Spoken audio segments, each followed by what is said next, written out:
are starting the I Black Pharaoh movement. As you see here, the novel will be released February 20th, and we're looking to restore ancient Egypt back to its African roots.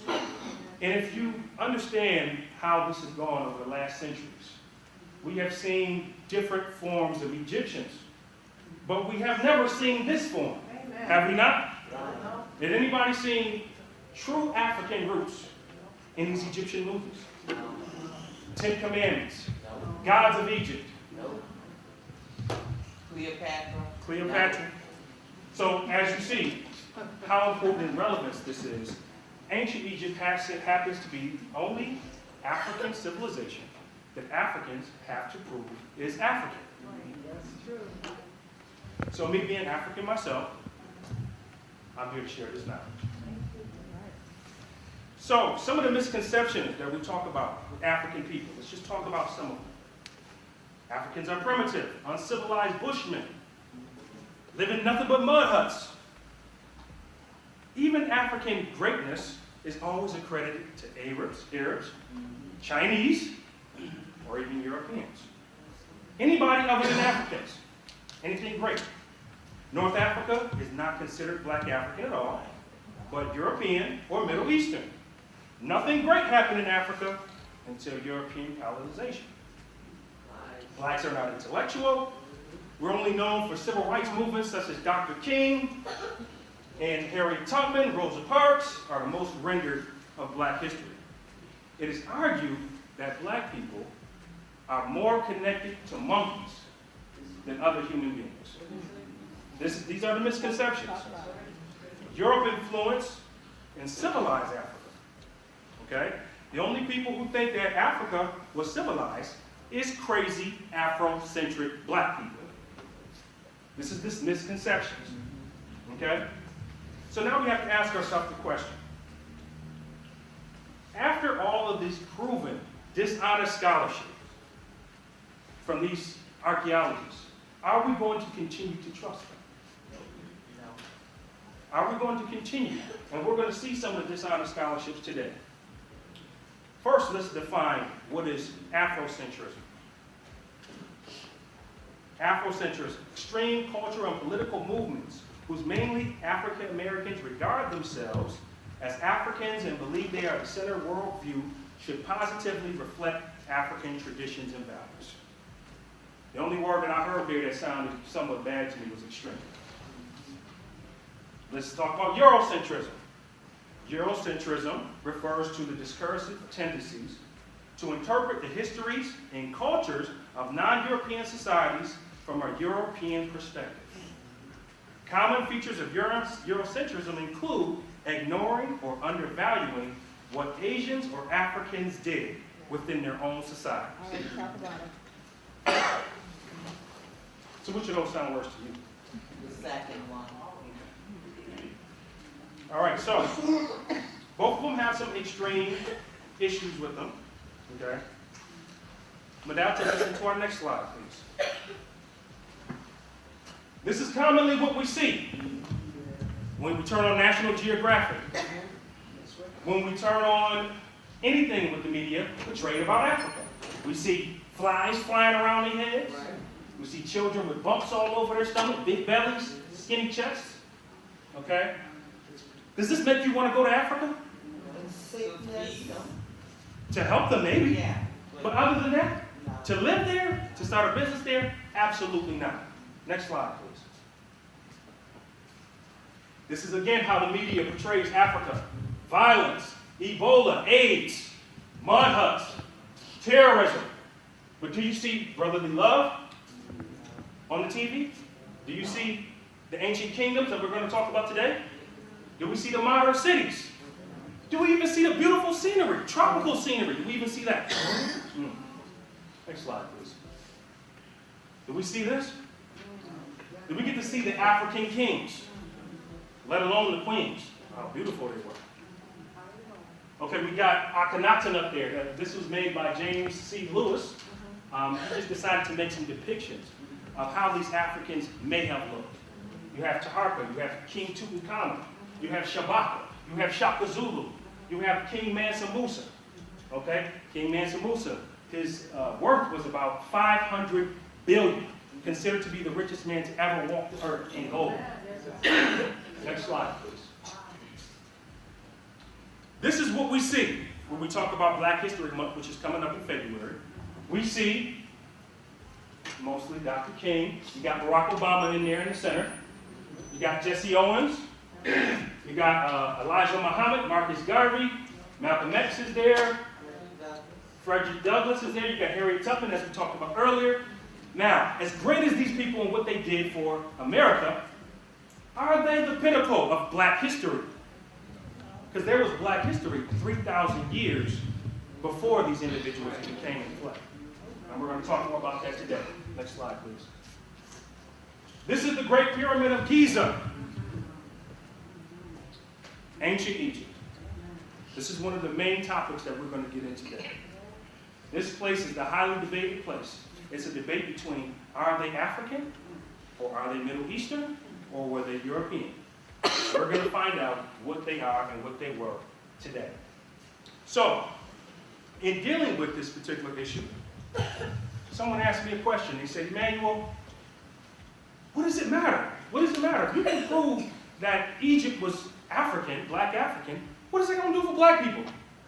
I said, well, first and foremost, it'll correct history of what we've seen history is. Second thing it will do, it restores pride to Africans.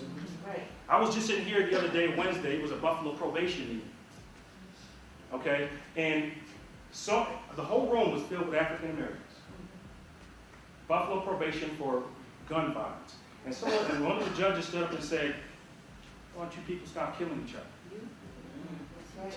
But maybe it's a lack of knowledge that is the reason, knowledge of self, that is the reason why the gun is being pointed. And we're also going to talk about that. Now, African Americans, a study was done by Professor Robert Walker, and he said, the working class African American has high self-esteem. That means you believe in yourself, but low group esteem. Now, low group esteem is how you feel about your race, your culture, or your religion. That's right. Okay? So, that being said, if you have low group esteem, you tend to disagree with your race. You tend to fight with your race. You tend to debate. You tend to kill your own if you don't have that. So if we talk about any other race, and we can talk about Chinese, we can talk about Europeans, we can talk about, they have a balance. They have a balance between that group self-esteem and self-esteem. They have the balance. So all I'm trying to do is raise the same balance with African Americans by knowing their heritage. Now you can have an individual who's Italian. They have never been to Italy once in their life. But they can tell you what foods they ate. They can tell you what traditions they had. But if you ask an African American, what tribe are you from in Africa? Do they know? No. What foods did you eat? You ever eat fufu? You ever eat goosey soup? You ever eat pepper soup? I know you know, cuz. I know you know what I'm talking about. You know. So African Americans don't have that. African Americans happen to be the only race on the face of the planet separated from their heritage. So that's what it means. Restoring pride. So we're trying to even that level. As this country say we're the land of the free, allow us to teach African education to our students. Allow us to do so. Then we'll be even in the playing field just a little bit. So when talking about Africa, we have to understand how the ancient Greeks saw Africans. When they mentioned the Africans, they called them Ethiopians or Ethiopians. And this wasn't just for the region of Ethiopia, this was for all of Africa. Ethiopian means of the burnt face. It wasn't a racist term, it's just how the Greeks described Africans. Okay? So when they spoke about even people in South India, who are just as black as anyone in Africa, they spoke and called them Ethiopians as well. Next slide, please. As you can see here, this is Diodorus of Sicily in General History's book, volume 3. And here's what he said, and I highlighted. He said, now the Ethiopians, as historians relate, they were the first of all men, and the proof of this statement, they are manifest. So this is before 3,000 years, not 3,000, about 500 years before Professor Leakey came up with the idea of Lucy. You ever know who Lucy is? She is the first to be the first woman that they ever found. Okay? But here, Diodorus is saying Ethiopians or Africans were the first people on the planet. Way before that idea came to life. So the ancient Greeks already knew this. Okay?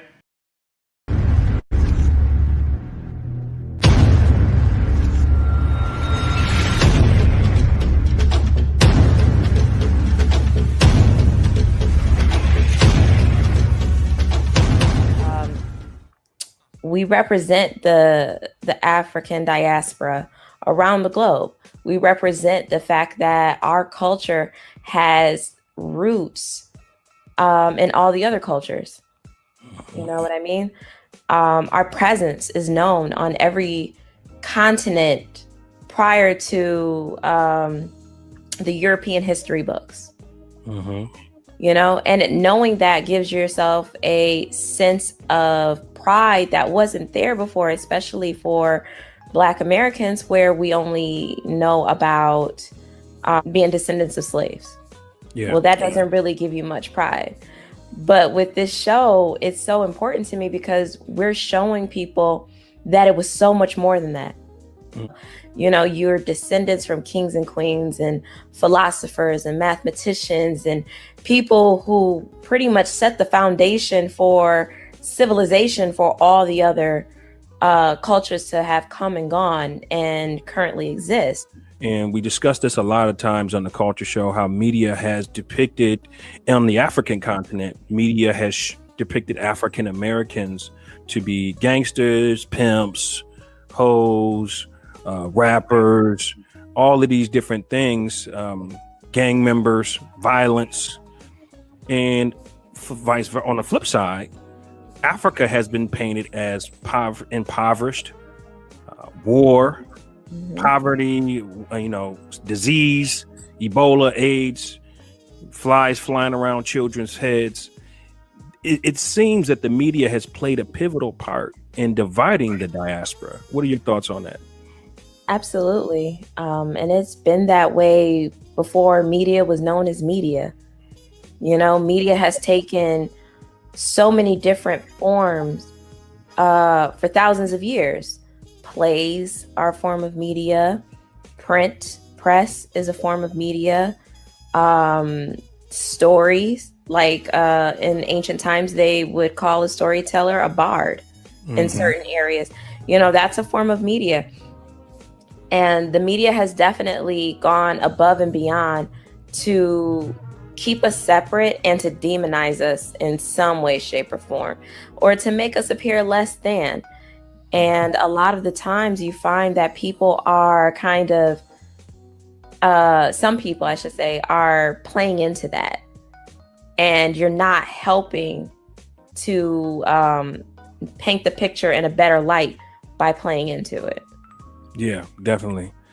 Yeah, the media, and this is why this platform was created. This platform was created to change and to diversify the narrative that mainstream media has created by putting cultures against cultures, religion against religion, race versus race, all of these things. And Shay, you mentioned on your show a quote that you said, "We're all the same people." What did you mean by "we're all the same people"? We're all the same people, meaning that we all come from the same cradle of life. Exactly. And that's also an interview that we had with Jane Elliott, and she mentioned the same thing, that we're all one race, one people. The idea of white superiority is a myth. It's something that was used as a tactic to enslave a race at the time that was quite diverse. I mean, the African continent still to this very day is a very diverse place. I think people forget that Africa is not a country, it's a continent of many different countries. It's a huge Um, continent. In fact, all the other continents fit into Africa at once. Absolutely. For those who don't know, in the 13th and the 14th century, Mali was the richest kingdom in the world at that time. This was what you may know as Mansa Musa Abu Bakari II, rulers of ancient Mali. So a rich continent at the time, and it actually was a time where the world became awakened on the riches that sub-Saharan Africa had. Sub-Saharan Africa, I don't even like that term, but what they call today sub-Saharan Africa had, because Europe knew about Egypt. Europe knew about Kush, but they didn't really know what was going on in Central, Western, and South Africa, particularly when it came to resources. And when Mansa Musa traveled on his pilgrimage to Mecca, Mansa Musa dropped off so much gold in Egypt and so much gold in Mecca, and he had 100,000 soldiers with him. And an article came out in Arabia, and it spread to Europe about the wealth of this black man in Central Africa, Western Africa. And from then on, mercenaries were sent out to discover who was Mansa Musa, who is he, and what is the source of his wealth. And we noticed what happened shortly after. When 1492 came, we know the pillaging of Africa began. We know about the 1884 with the Council of Berlin, where Africa really suffered. And we also know about what happened with transatlantic slave trade. So when you mentioned that we were all the same people, it's very ironic, Sister Shay, that the curriculums start at the 1400s and up. Why do you think that is? Ironic or well placed? Why do I think that is? Mm-hmm. I think that if you're going to make a people submissive, I think that if you are going to be able to keep the slaves the way that you want them, you have to keep their mind at a certain level. Mm-hmm.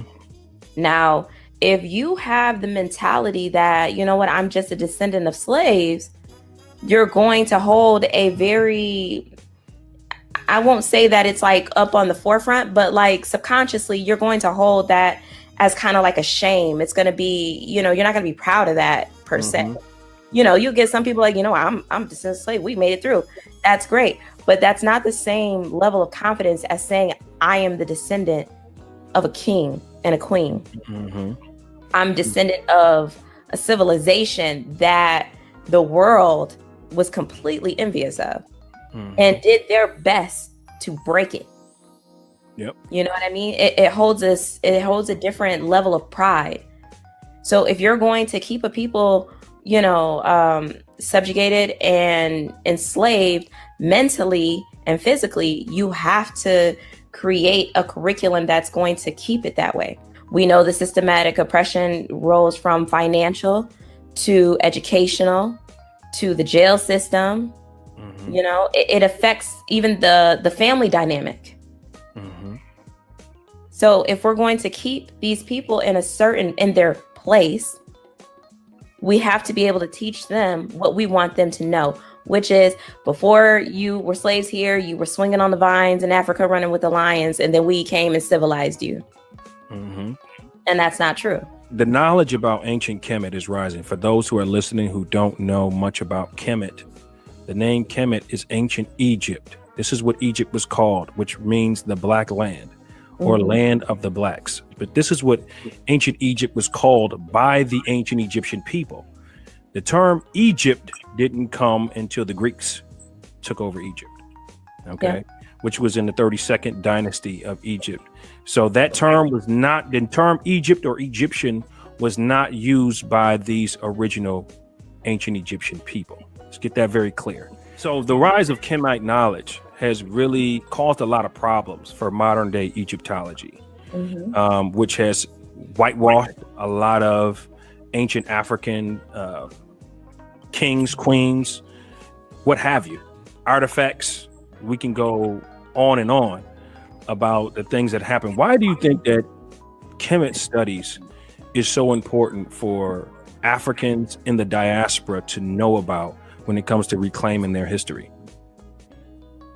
Malcolm X said, the Black man has become so dull down that he could look at a picture of himself and not even see himself. Mm-hmm. You know, and the fact that we can see these, you know, let's take media for an example, since we brought it up already. Mm-hmm. Let's think about Cleopatra. Who played Cleopatra? That the most famous role. What's her name? Elizabeth Taylor. Exactly. Yeah. And Elizabeth Taylor plays Cleopatra, and all you see is this. And don't get me wrong, I love Elizabeth Taylor. She's actually one of my favorite actresses. She's wonderful. Like, you know, rest in peace for her. But you see this white woman playing a role that was not originally meant for her to play, basically. Mm-hmm. I'm trying to be nice when I say this. Mm-hmm. But it's important for us to realize and look over there and see ourselves, because we do come from there. We may not come from that exact region. You know, a lot of us don't know what part of Africa we come from. Right. But as a whole diaspora, that is our home. We can have pride in the fact that, you know, we came from, some of us came from slaves here, and that our families made it through, you know, the struggle and the humiliation and the torture. But we also need to have a bigger sense of pride that these people were so jealous. They did everything in their power that they could to tear us down. Mm-hmm. Yeah, they say history belongs to the victors, you know, and His story. his story, exactly. His story. You know, I think it's important for people to connect with ancient Africa, not just Africans in the diaspora. I think the whole world needs it to know, for the simple fact that ancient Africa is the beginning of all human life. It's the beginnings of all civilization. Even if you turn around a dollar bill, you see a pyramid there. A shout out to Dr. Shally Ann Ashton, and as well as shout out to Solange Ashby, the only Black Egyptologist. We had them on the Culture Show when we did the radio show. And shout out to my dear friend, Vanessa Davies, who's also been very strong with speaking the African origins of ancient Egypt. But one thing I learned from those Egyptologists is that in the early stages of Egyptology, it was really the goal to connect biblical studies to ancient Egypt. And the first thing they had to do with connecting biblical studies was to separate Egypt from Africa. Mm-hmm. Because if you make the connection between Egyptians being African or Black, as we call it today, it would be very hard to separate the Israelites from Black as well. Yes. Who were very well mixed with the Egyptians. I mean, even the Bible mentions Joseph being in Egypt most of his life, Moses growing up in Egypt and always being called an Egyptian. Even when he left Egypt, he had an appearance of an African man somewhat. Mm-hmm. So they had to separate Egypt from Africa in order to create what they call today Egyptology and promote white superiority. So shout out to Jane Elliott as well, because she came on the Culture Show, and you guys who have subscribed can also go check out that interview of Jane Elliott, where she mentioned you cannot continue to promote white superiority if you can admit that all those wonderful things that we got from Egypt came from Black people, end quote.